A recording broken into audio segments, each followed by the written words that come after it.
On this, the 31st episode of Ask the Masters podcast, we have a roundtable discussion featuring all of the masters as they break down several topics, including working with architects on complex projects. All hands on deck for this one. Enjoy. Hello and welcome to the Ask the Masters podcast. This podcast is dedicated to discussions about the design and construction of water shapes. The hosts of the show are all certified SWD masters who represent the leading builders and designers within the water shaping industry today. All right, welcome into the show. We are excited to have all of these SWD masters in-house today. So what we want to have is a kind of a roundtable discussion all around working with architects and why the SWD membership, why we feel that working with SWDs enhances architects' plans and how we can help them and how we solve some of the real pain points that architects that cause architects to put on their plans pulled by others. We've got some solutions for that, and so we're just gonna go around the room here. I will start. My name is Dave Penton from Fluid Dynamics Pool and Spa. I'm based out of Southern California. I work in LA and Orange County, a little bit northern San Diego County. And Paulo? I'm Paulo Benedetti. My company is Aquatic Technology Pool and Spa out of Morgan Hill, California, and I work globally. Yeah, Mike Nance, Dallas, Texas. Elite Concepts is a company, and like Paul, I will work globally. Hard to say. I'm Dave Peterson with Watershape Consulting in Solana Beach, and I work all over the world as an engineer doing structural and mechanical design for pools, spas, and water features. I am Rick Chafee with Red Rock Pools and Spas and Red Rock Contractors. We do majority of our work in the Arizona market, but do work around the world a little bit doing design and consulting and construction. I'm Bill Drakely, Drakely Pool Company. I do not work globally. I have enough problems in the Northeast to keep me busy full time. I'm Grant Smith, Alkaline Pools and Spas out of Carlsbad, California. I work Orange County, some LA, and then San Diego County. And I build the pools and do landscape construction. So a little bit about all of us. We are all members of the Society of Water Shape Designers, and the Society of Water Shape Designers is basically the alumni group for something called Genesis University, and we have all completed the curriculum of Genesis University. Genesis University is a very stringent curriculum that is focused on around a number of elements. Hydraulic and structural efficiency, and really understanding the codes, and so we learn all about that. But then we also learn about design. So it's not just a bunch of engineers.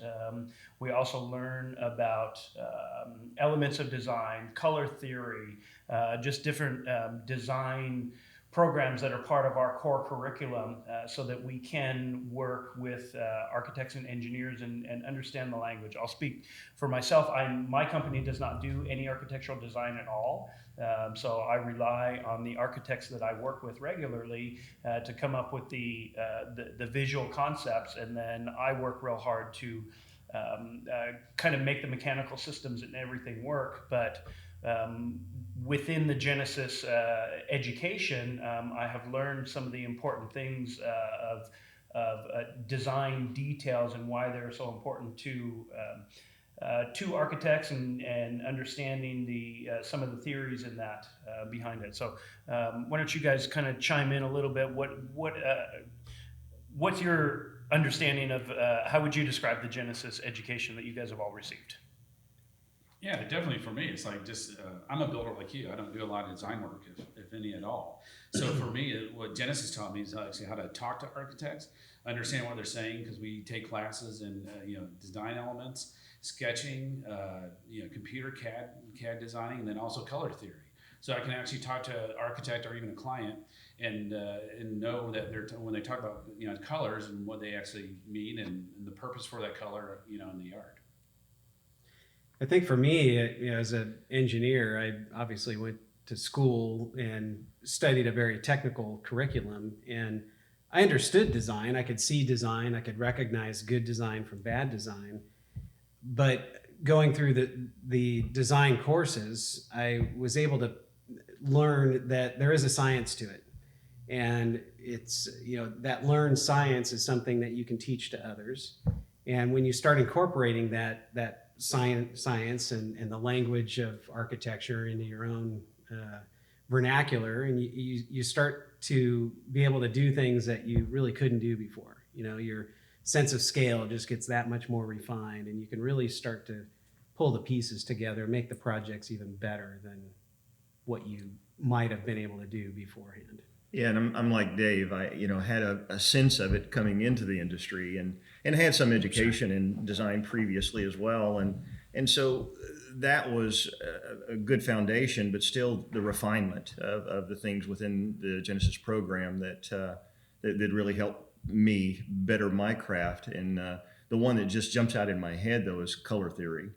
It just was a really difficult thing for me to grasp the first time that I took it in school, just when I was in my 20s. But the program that we do now with the instructor for Ross that we have, I won't venture to try his last name. It's just so difficult for me to say. But anyway, it's just an amazing new level of color that I know about and can understand and interpret and bring forth to the client. So that's it just has helped my work tenfold since taking that class.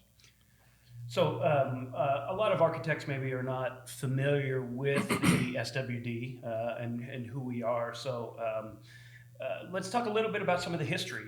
Where did we come from? We're not this flash in the pan. We have been around. I mean, our the Genesis education started over 20 years ago, and really some of you that are kind of some of the originators that have been around for the 20 years, talk a little bit about how this all came about and what are some of the theories behind it. You want to jump? Well, I think the reason it originated was that there was a void that was recognized early on between what the pool industry was doing and what was happening with architectural pools. So when oftentimes site plans would say pool by others, the pool contractor would come in and something with a template and drop something in that didn't work necessarily with the architecture of the home, the materials, just the period style. And being able to identify that, some of the classes we have on architectural styles and architectural history, and being able to come in and identify what type of architecture the home is, the type of materials are being used, and the type of appropriate vessel that goes in there. So not every property, even every property with a vista, needs to be a vanishing edge pool. Not every rectilinear house needs to have a rectilinear pool. Mm-hmm. It's realizing the periods and what's happening, and being able to work with the architects and be able to speak their vernacular, be able to speak their vocabulary, know their terminology, know their materials, and being able to actually bring value to their projects. Well, and that void in the industry that Paul was talking about early on, I was there in '98 when the whole Genesis thing kicked off. And for instance, Tischerman, one of his ideas was to bring people from outside of the industry to help us improve, such as engineering and soils. And so I remember sitting in that class watching a soils guy do a presentation who wasn't a pool guy. This is a soils engineer who came in to do a presentation, basically teach a class on soils testing, and I just found it so enlightening. And again, just the light went off in my head. Oh my gosh, I need to start doing this. Never knew about that before. So that was, in the genesis of Genesis. It was a great foundation and place to start.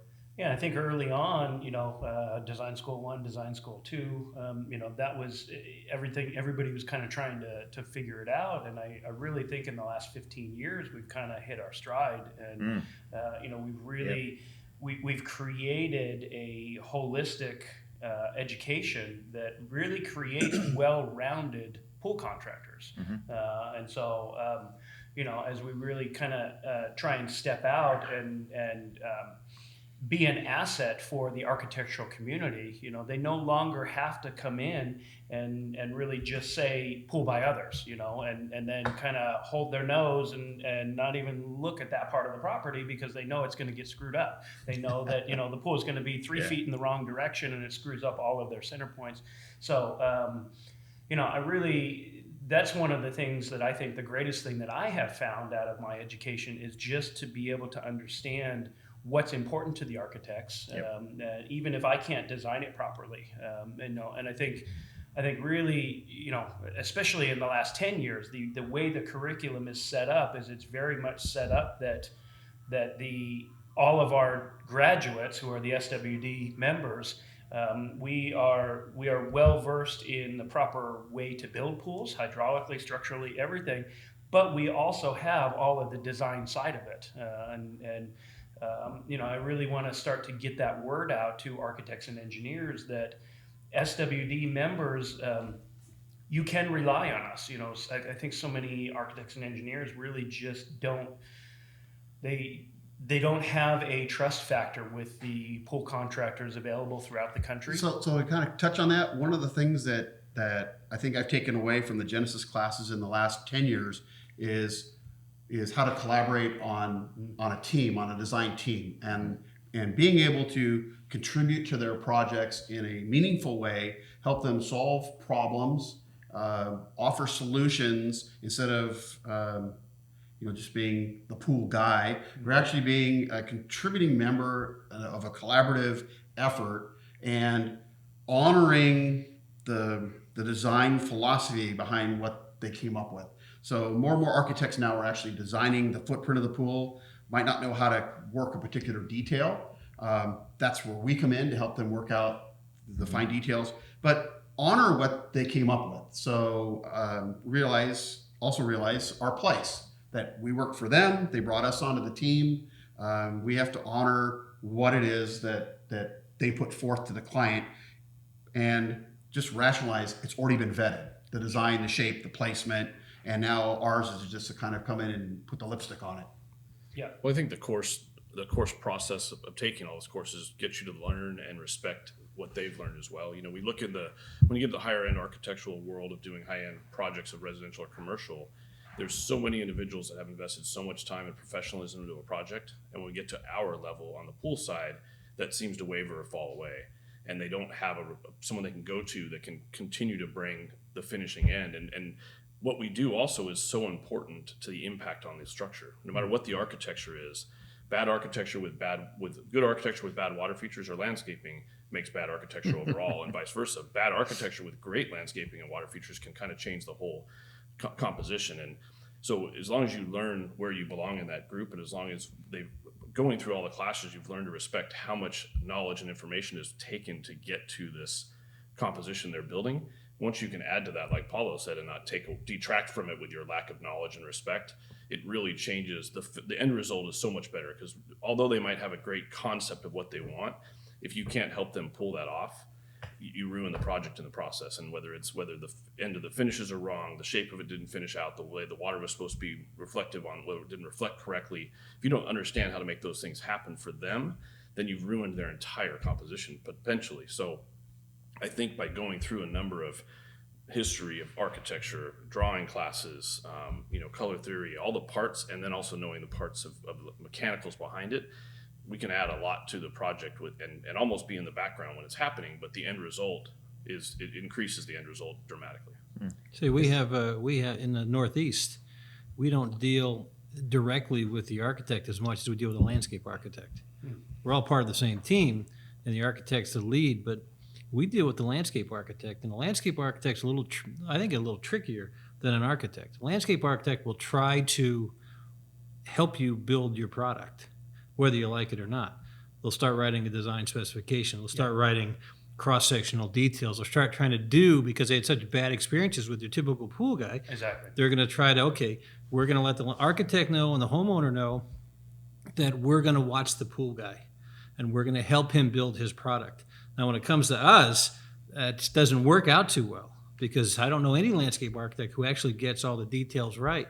So I think it's, as Rick and Paul said, it's key to get on the team and show everybody this is how you're supposed to do it. This is what you can and can't do with this design, and we're here to help and work as a teammate, not as an adversary. Because the last thing some idiot pool guy is going to do is, and this happens a lot, he'll go to the owner and say, well, this design's not right, it's not going to work. And all of a sudden you cause doubt with the homeowner who's paying the bill and the architectural team, and that architect will never hire you again. or the landscape architect will never hire you again. So it's tricky. Where I am, it's very tricky. Say, okay, I got your concept. Let me refine it. Let me tell you what we can and can't do. And let's go from there. And I think that's the whole point of what we're trying to do here, is kind of get the word out and let everybody know that there is this group of individuals across the country that is trained within this. I think that's a perfect story to kind of illustrate exactly the conundrum that the pool industry and that the design professionals have found with the pool industry, is that there's just really not. They haven't had resources to go to, and that's really what the Society of Watershape Designers is all about, is to expose architects and design professionals that there are people out there that are trained, that aren't going to come in and try and change your design and try and tweak it and trying to ruin what you have spent all this time developing. So I know you had something to say, Grant. No, I concur with Bill, because we work with landscape architects and they do spec out a lot of items on the plan, and I have to say, hey, look, we need to kind of back off from this or just do it a different way. Or here's a detail that will really make your vanishing edge work a lot better. So you're absolutely right. If these people can find one of us, then we can actually help them and help their project along, and then also make them look good in front of the client. Sure. I think it goes beyond just landscape architects, though. I mean, if you're, you guys have more land out there, but if you're up in Beverly Hills, a lot of these pools are integrated with the homes. Sure. So the architects are taking these projects, and frankly, sometimes they're just over detailing themselves before we even get involved. In fact, some of the ways we find out about the jobs is that their drawings have gone out to bid, and a pool builder's looking at it going, I don't even know how to build. It's not even buildable. It won't work. The materials are going to rust. I mean, there's nothing that will work. This is a pool. Go talk to me or one of you guys or something. So we get involved, and sometimes it's amazing. I can just look at what the architect is trying to do, and I say, you know what? Forget about the detail for a minute. Is your goal just to have the water do this, or whatever it is? I just talk to them about what is it that they're looking at, because they've seen something, photograph something on the internet in a magazine or whatever, and they're trying to replicate that, but they don't know what the details are. So they try to build the detail from an image that's really only showing them the outer surface, the water surface and the materials. Mm-hmm. How everything happens below that is a totally different thing. So then I take out a pencil and I start doing a very simple sketch. I say, I can do that very easily like this. And they kind of go, oh, well, that was a lot easier. I didn't have to spend 3 weeks with a drafter iterating on this thing. Right. You just did it in 2 seconds, because we've done it 100 times, right? And I think that's where some of our value comes in, is that we've seen things that work and don't work, and a lot of details I can just look at and go, yeah, I know it looks pretty, looks functional, but it's an expensive detail, and there's 3 places where it's going to leak. How about this version where there's only 1 place it could leak, but you're saving so much money that we can really focus on solving. Well, one thing we run into with the architectural side of when they're integrated so well is if they don't get us in early enough, they try to rethink how to integrate us after the fact. Yeah, and that's really. We've never worked on a job like that. But they obviously have an idea what they want it to look like, but they don't have a resource to go to in the process. So we're the end result. They've got to hire a general contractor who hires a pool builder then that says, okay, now how do we make the pool look like the house sits on top of it? And the right result is, how do we find the designer that can help us set the house on the pool? Yeah. Because now we can actually do that. We just have to be in early enough that there's not a foundation in our way already and work around it. But there's not a lot of resources. You look at how many, you said landscape architects, you look at all the professionals involved in a construction project for even just a general house. Every one of them is a professional on the design side, except for the pool contractor usually. Yeah. He's relied upon for hydraulics, engineering, structural, sometimes extensive constructural, and trying to contain water in a vessel of concrete, and we expect this guy to be able to do that with sometimes with no education whatsoever, and then also be helpful to the entire organization of all these professionals. That's never going to work correctly. There's guys that have great experience and through the hard knocks, they figured out how to do some of that. But when you take a group of people like us, where there's 20 to 30 to 40 to 60 to 100 of us now that are in this group, we have so many resources across the continent or the world for that matter. I haven't seen that detail, but I bet you Dave has. Let me call Dave. Hey, oh yeah, we just did that at so-and-so. You start bringing all those resources. That's what the architects have been doing for years. They help each other, they teach each other, they replicate a good idea and get it better every time. We're now starting to bring that to the table, but there's still a void of understanding that we exist. And so we still are often brought in, well, the house is done, the foundations are in, they're framing the house, but how? We want to make this water feature out front, make it look like these columns are sitting on top. Oh, well, now we can figure a trick to make it look that way maybe, but had we been called earlier, we could have actually made it sit on top of it and it would have looked bitchin'. I guarantee you the pool industry has been a big motivation for people going to architectural school, because all these kids at 16-year-olds work on a pool job one day and say, frig this, I quit. I'm going to be a designer. I'm not doing this job. But Rick, you were talking about getting in early, but not only from an engineering standpoint, but we can assist a lot with material specifications. Yep. So one of the things that I often see is a lot of people have this indoor-outdoor feeling they want with big walls that open up, and this is kind of like the big design thing right now. Sure. Everybody wants big walls of glass that open up, and it's seamless indoor-outdoor. But the materials that are specified indoors don't necessarily always work outdoors. And so, Certainly being not in that with our experience, and also what's going to be sustainable outdoors, exposed to chemicals and water and saturation, and what's going to effloresce, and just from a maintenance standpoint, being able to say, look, that marble might be perfect inside the house, but it might not be the perfect material outside. But we've got some alternatives that we can offer, because we've all worked on these, multi-million-dollar projects, and we've seen all the materials that have been passed around. And oftentimes say, you know what, I got somebody to call. I saw a material on a job site. They didn't use it, but I think it'll work on this job. So we're seeing a lot of resources where, we're kind of more like octopuses. We're spread out in a lot of things, where an architect might be focused on one project for a couple of years. We're in a lot of different projects, in a lot of different places. Absolutely. Yeah, it's been my experience as well, Paul, that I'm thinking of instances just recently where being out of Dallas, Dow Tile is based there. And again, I see architects recommending Dow Tile, and great product, but a bit limited in terms of various materials and colors and finishes and whatnot. But I find you kind of have to tiptoe in. You can't go in with like a bull in a china shop going, oh, this is crap. You've got to do it this way. And I've got some great glasses. And, so we have to be really careful of that. And I'm very respectful of that with every architectural meeting that I sit down with. But the way that I do that, as opposed to just telling them, I bring samples of different things that I feel like, based on like what I was referring to a moment ago, color theory, based on some of that expertise, then I just kind of, and offer it, in a various design meeting where they're asking me a completely different question. However, just open the door, because oftentimes they've had a bad experience with a material like that. And that question has come up a number of times of, oh yeah, we use glass on this such and such thing, and it just all fell off.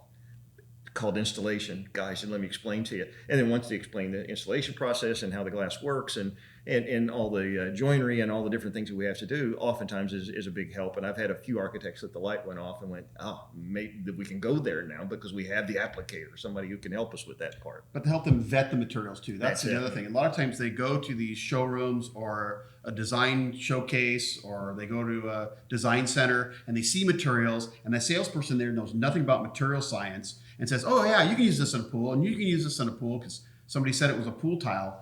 And it isn't until somebody starts drilling down and insisting that, you know what, we should, before we spec this, let's look at the specifications for it, make sure it's appropriate for the application we're putting it in. And sometimes you start like pushing back just a little bit, saying, well, let's get the technical specs. Let's look at the water absorption rate. Let's look at the freeze thaw. Let's look at the thermal expansion. You kind of start weeding products out, which is something you have to do in an outdoor environment, especially.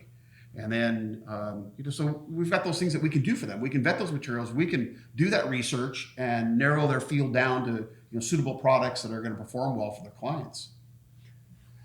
Yeah, I think historically, I think a lot of architects have felt like this was sort of an unnecessary cost to go retain yet another expert when they were used to writing pool by others. And the owner was, 15 years ago, was comfortable paying the pool guy to go finish out these drawings or whatever it took. And I think as architects have wanted to retain a bit more control over the architecture, they've started to see the value in what we're doing. And I think now a lot of them have just come to the conclusion that they're paying for it anyway. Either they're paying for it because when they hire a builder that doesn't have drawings, he's got to go spend a whole lot of money to get drawings. And that builder, if it's not one of the, guys or women in our group, they may be reaching out to us anyway to help them out. It's just, they know we're a source of expertise, and so they're coming to us.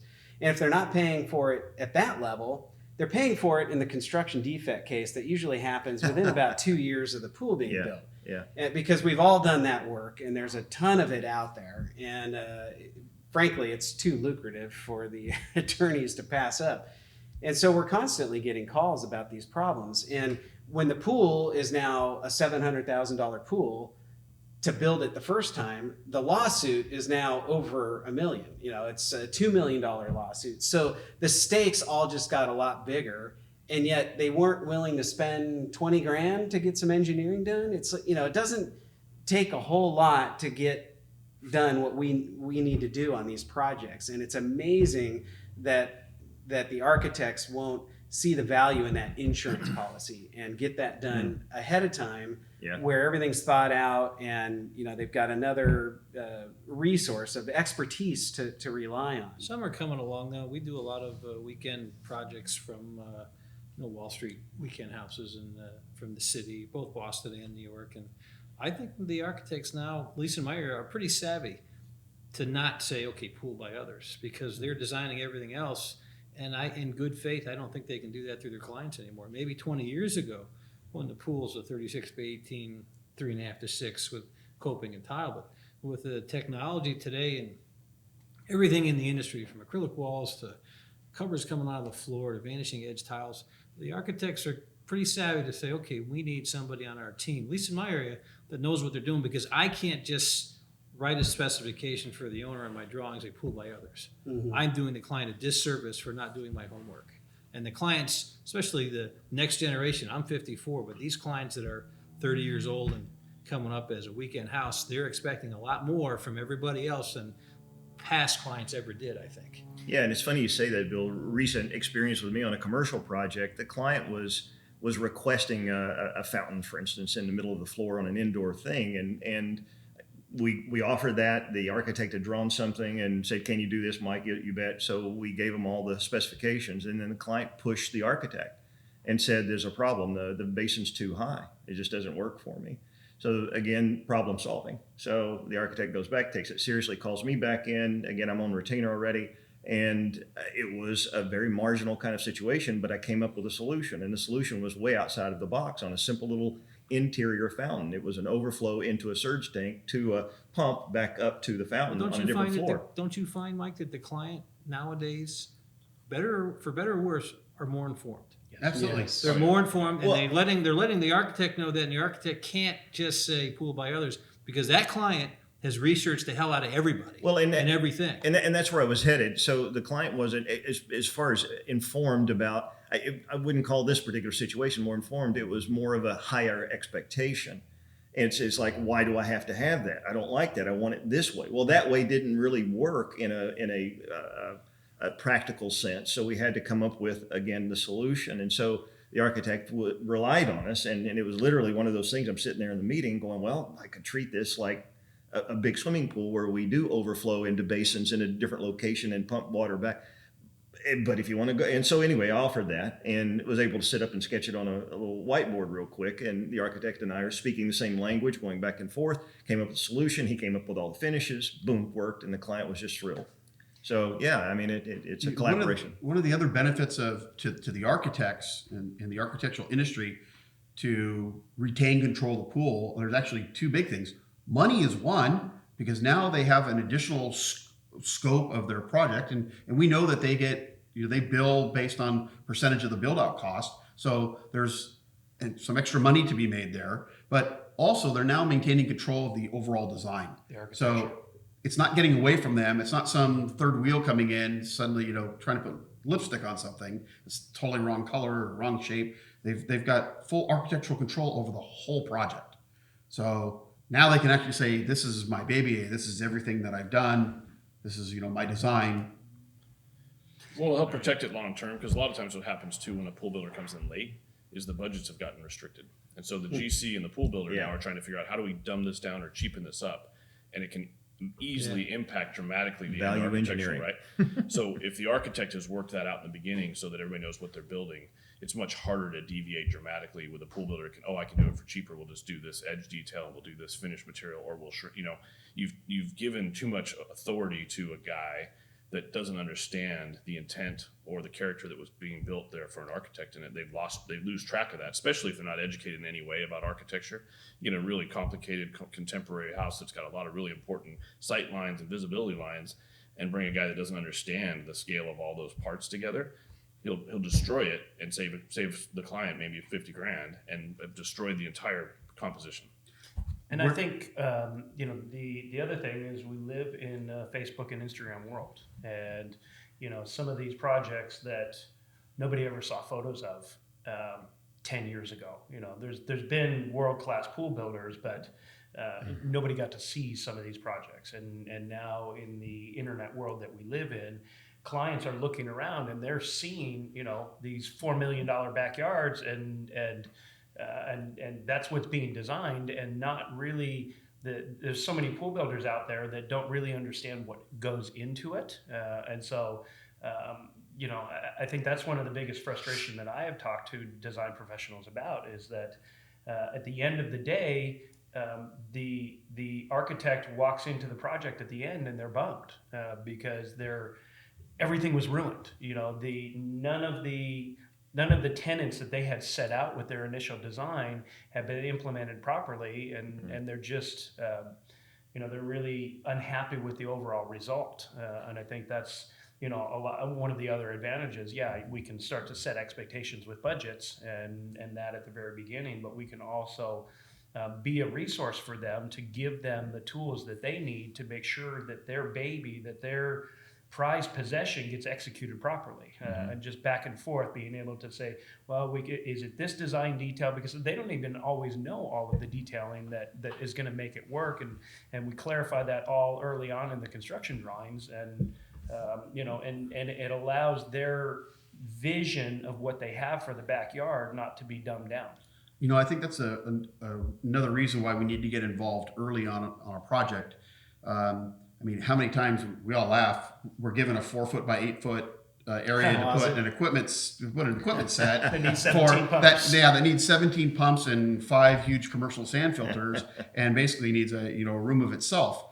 So getting us involved early on, and we can set those realistic expectations of what kind of space is needed for the equipment, both just for the equipment itself and for serviceability and for code compliance. Power requirements, gas lines, confined space issues.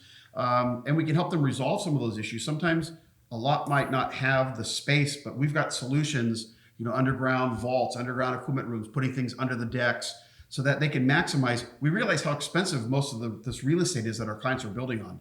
And they're not valuing it by the square foot, they're valuing it by the square inch. And so we can't give you that much room to build that equipment. So we can offer those suggestions. Well, what about putting it in a subterranean vault under the deck? Mm-hmm. And now I'm just giving you 32 more square feet over there to do something else. Mm-hmm. Mm-hmm.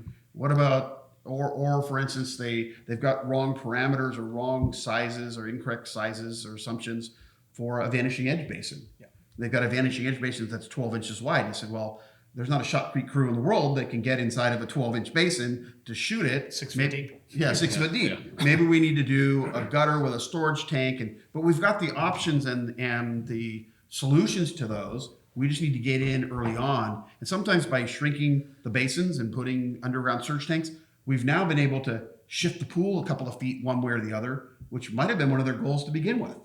Mm-hmm. We also can help them with budget expectations. I see a lot of times too that the concept's too expensive to build. It's already been presented to a client. So now we got to figure out how to make it look or be similar to the concept. We can obviously do a lot of that early on too to make them understand that adding a lot in our edge detail is hundreds of dollars a linear foot to an existing pool structure. And maybe the client won't be able to handle that. Let's discuss some other options or not present. You never want to present the best concept possible that they never can afford, because anything less than that is a letdown. So if you can help them in the process of the design and the budgeting and early on, you hopefully present the best concept they can afford and they love it. versus going the other direction. So I know we've been very helpful that way too, and be able to direct some of these issues like, well, we want this. Well, okay, you realize if we do a surge tank, we're adding, $40,000 to this project. Probably, oh, wait a minute, that's probably not possible. Let's not talk. Let's change this detail. There's a lot can be done that doesn't necessarily take away from the intent, but maybe isn't something the customer even got to look at yet. But we talk a lot more frankly about budgets, which is something, it's a lot different than the way the pool industry typically approaches these projects. They're not coming to us for a bid.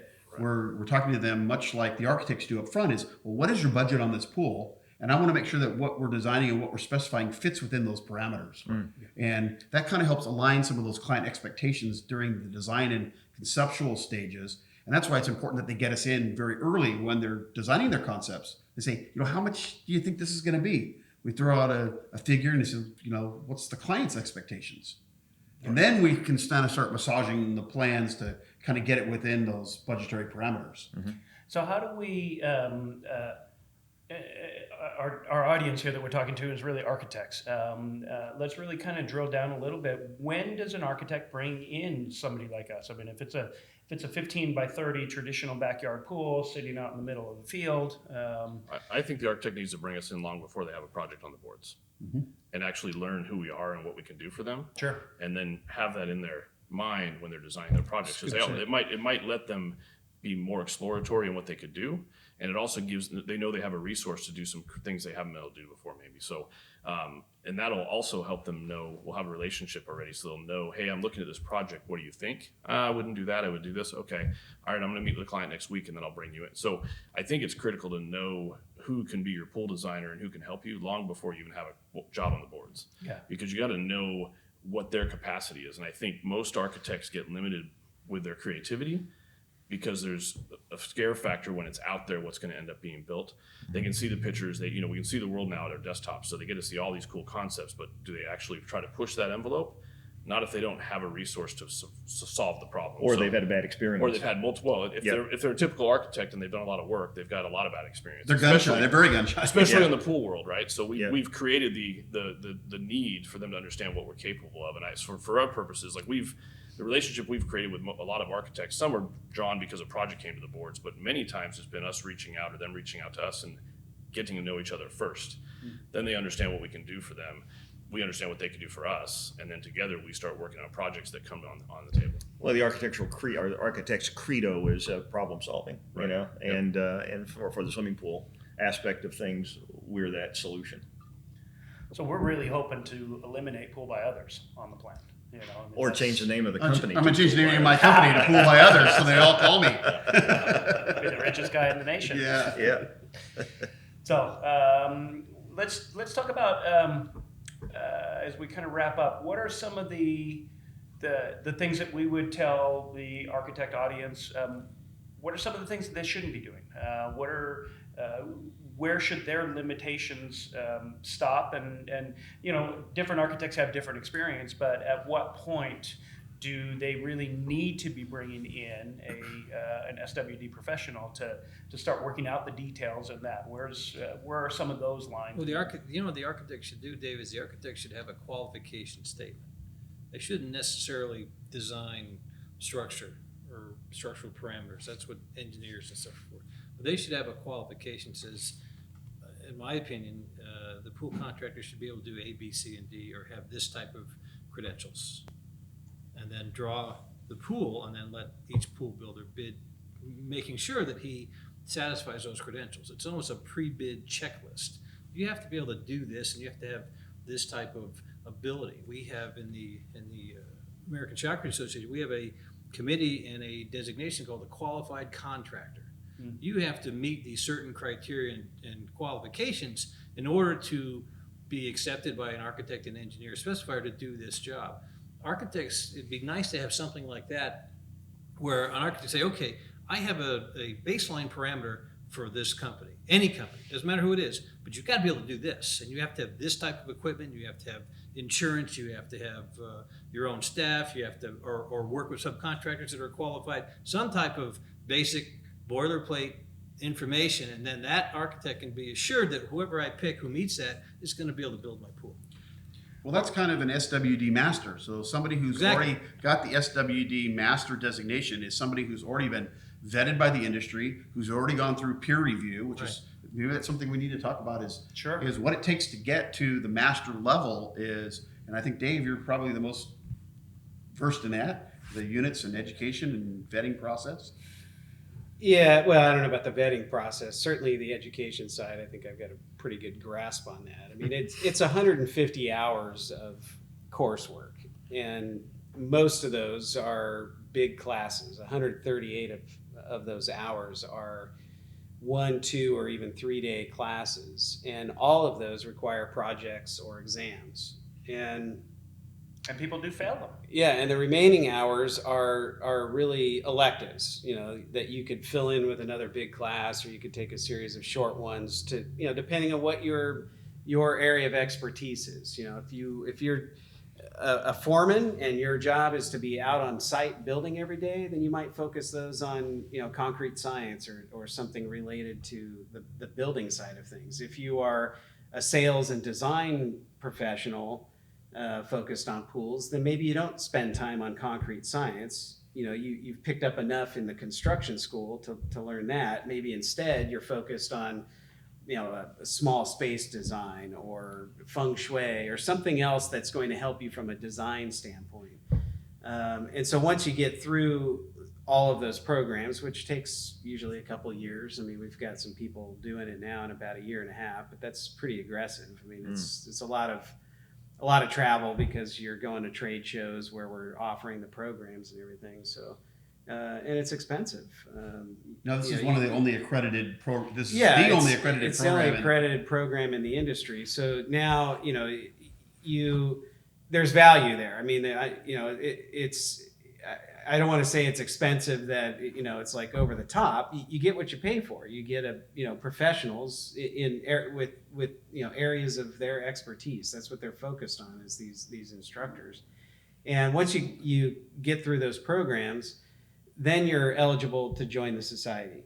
And there is a vetting process there. You're submitting an application, and actually your information, including client contacts and other information, actually goes out to the whole team, the whole society. And the first question that the society asks ourselves is, does anyone know anything about this person that would prevent us from letting them in? And really, I mean, it's a small industry. News travels fast. And if you hear that somebody got hosed on this job, or you're an expert on this one that he built, I mean, we find out about stuff. So it's a good first pass, and if they make it through that, then, they would be accepted into the society.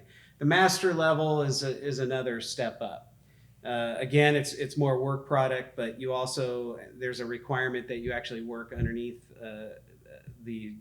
not the supervision, but work in partnership with another master for at least one project, so that master can understand how you work. Are you really following all of our rules, our protocol, our teachings, our white papers, the position statements, because we hold ourselves to a higher bar than any standard out there. So we've sort of, in a way, written our own standards. Mm-hmm. And, we're not saying that every job needs to follow every one of those rules, but if you're going to totally blow it off after you just spent tens of thousands of dollars and 150 hours over a couple of years, then your heart and your mind probably aren't in the right, mindset to be a master. And then there's this requirement that there's this sort of philanthropic piece to the society as well. And that could be that you're spending time working with the American Shotcrete Association, or you're dedicating time to the Step Into Swim program, trying to raise money to teach kids how to swim before age 5. It could be something in government relations, or working on standards or something like that. But we don't want just a bunch of people that just want to get a logo for their website, right? We want people that are engaged. And certainly we've all been engaged for a long time. And we want to make sure that anyone coming into the group has that same drive to want to keep raising the bar and other things. Dave, in just the last couple of weeks, created the first ever international swim day in 13 days, and it was amazing. And it's that kind of leadership that we're looking for. These out of the box things. How old is this industry? Like 100 years, and we finally have our first international swim day. What could be more important than that for not just our industry, but boating and scuba diving and fishing and anything And related surfing. to water? Exactly. So, it's those kinds of things that I think inspire us internally, inspire people externally outside of the group to want to come to us, and that's why they're all out there working hard to pursue their. And the other thing to clarify too is, like other professionals in other industries, you don't just get your degree and then sit on it for the rest of your life. I mean, we have requirements, and you have to be keeping up your ISET hours, and every year and 2 years, that's all being reviewed, and you can't just get your degree and then you're done forever. We hold all of our members to continuing their education and continuing to come to classes, and not necessarily within our ecosystem. It's not this incestuous thing.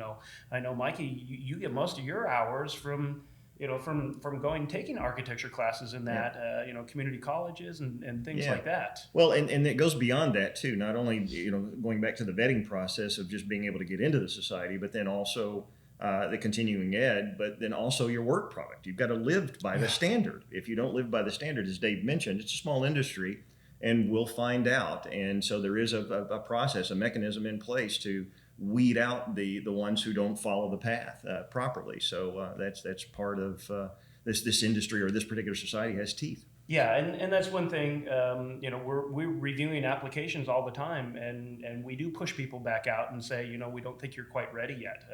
We in the last year we've had, one of our members that we said, hey, we think you're real close, but you're not quite ready. And so, and over the years we have kicked people out, for ethical questions and for ethical problems and for just major workplace product. And I think that's really important to get that out there, that it's not just because you spent the $50,000 or $60,000 and completed your education that you're in forever. It's a continual. It's a mindset. And It's an honor. It's not a right. Right. Too. Yeah. Correct. Yeah. And we take it seriously because it's the only way that we can credibly go out to the design community and say, hey, you know what? These are the best guys in the industry, and we know that all of them are, because we have these processes in place to make sure that if they're not, we move them out. Yep. You're only as strong as your weakest link. So if we can keep all the links strong. One of the newest trends that I see in our industry too, though, are the clients. More and more clients in the U.S. are starting to embrace residential wellness centers, and they're doing not only the outdoor pools, but they're doing steam baths, dry saunas, indoor spas, massage rooms, aromatherapy, flotation pools. So there's a lot of other things that we can bring to the table to assist architects with. I'm sure all of us have worked on a project like that, or some elements like that, one time or another. But I'm certain you see more and more of those type of, basically I call it a home spa. Yeah. Because clients especially don't want to deal with paparazzis or going to a spa and spending the whole day there. They have those spa professionals come to their house and they get their treatments at home and don't have to go out and travel anywhere. Yeah, I think one of the things, as we start to kind of tie this down here, one of the things that I want to get out is just the fact that the SWD, we're not only about building estate pools, and that. And so the SWD membership, we have called all of our members to be the best at what they do. And so, talking to the architects, we're not just the society that is building, Bill Gates' next pool. We have members that are in different communities throughout the world that are the best at what they do, but they're not necessarily only qualified to do the best of the best. And I think that's one of the things that I really want to kind of reiterate to the industry and to the design professionals is that you don't have to only look for an SWD member when you're doing your trophy job. Some of these, as designs have gotten more integrated and Vanishing Edge, just take that as an example, that's kind of moved down into more the mid-market type of clientele. But there are some definite tricks that need to be implemented properly. And so, the members within our group are more than capable of that. And, looking outside of our group, sometimes it's a crapshoot whether those are going to work properly. Mm-hmm. Yeah, I agree. So, you want I to was saying, totally agree. Yeah, absolutely. Yeah, you don't have to build $1 million pool to build a pool right. Yeah, exactly. So, just pulling this back down here, I really, this is just a kind of who is the SWD, who are we, why, how we can work with the architectural and design professionals in the world. And there's you can go to our website. What's the website, Dave? Where they find all our members and everything.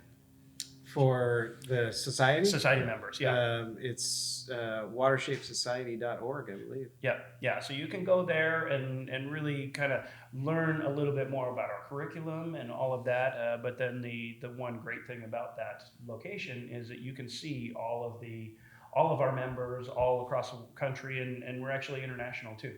So thank you very much for tuning in, and next time you have a real complex project, make sure to think about looking for an SWD master to complete it for you.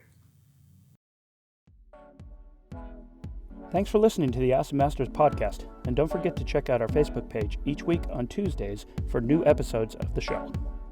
I also want to encourage you to stop by the Ask the Masters Facebook page and invite other like-minded individuals to join us there as well. Feel free to jump into the conversations and even post your own questions.